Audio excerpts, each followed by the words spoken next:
Olá, pessoal. Hoje nós vamos dar continuidade às reformas religiosas, certo? Então, essas reformas religiosas, como a gente viu na outra aula, né? Muitas pessoas estavam já criticando algumas ações da igreja, né? E desses protestos surgem essas reformas. A primeira que a gente vai ver aqui foi organizada por Martinho Lutero. Ele era um monge agostiniano, né? Lá na Alemanha, e ele protestou contra algumas coisas da igreja, né? Ele achava que o justo deveria viver pela fé, né? Para se salvar, você deveria viver pela fé, e o caminho a seguir era pela Bíblia, né? Por isso, para popularizá-la, ele traduziu a Bíblia para o alemão, né? E desses protestos aí contra a igreja, são denominados, né, as reformas protestantes, né? Quem protestou contra a igreja católica na época foi denominado protestante, certo? E as críticas de Lutero eram contra a venda de indulgências, né, que a pessoa tem um pecado, aí quer ser perdoado, aí ela pagava à igreja um valor, né, para ser perdoada. Ele era contra isso, contra os dogmas da igreja, né, alguns dogmas que existiam lá, e ele, sacramentos mesmo, ele só aceitava, né, o batismo e o casamento. Outros, eles não defendiam a ideia. O poder temporal do Papa, né, poder eterno, então o Papa morre Papa, vem outro, e todo mundo tem que ser subordinado a ele, ele era contra isso.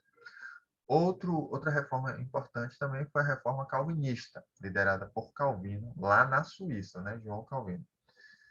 Seguia a mesma linha, né? Só a fé traz a salvação. Só que aqui ele acreditava o seguinte, que existiam pessoas que eram predestinadas a serem escolhidos pelo céu, certo? Então ele achava que tinha gente que era escolhido pelo céu e que todo cristão deveria trabalhar muito, evitar gastos e orar a Deus. Essa reforma favoreceu bastante os mais ricos, né, a burguesia da época, e também o capitalismo, né, porque fortificava nisso. Não? O lucro é justamente por onde você vai conseguir a salvação divina. Né? Êxito econômico estava associado à salvação divina também. Ele comungava com algumas ideias do movimento luterano, né? No caso, quando ele assume o seu movimento, ele logo proíbe apresentações de arte, teatro, dança, era contra o uso do latim, né, que a igreja usava também, e era a favor da punição de morte por traição e insulto a Deus. Né? Ele defendia essas teorias aí. E também, né, a última reforma que vamos ver hoje, a reforma anglicana. Essa reforma foi criada pelo rei Henrique VIII, né, lá na Inglaterra. Ele vendo o poder da Igreja Católica, ele percebeu que ele poderia governar separado da Igreja. Então, rompeu com a Igreja e confiscou os bens dela, certo? Por quê? O primeiro momento surge da questão de que ele anula ele queria anular o casamento, né, com Catarina de Aragão. Como ele não conseguiu isso, o Papa negou, então ele criou a sua própria igreja para conseguir anular este casamento, certo?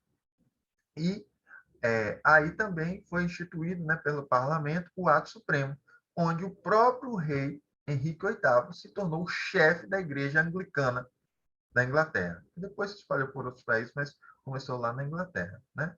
Ele seguia as ideias calvinistas, né, com relação ao poder aquisitivo e econômico, o lucro, e também continuou com os mesmos cultos da Igreja Católica.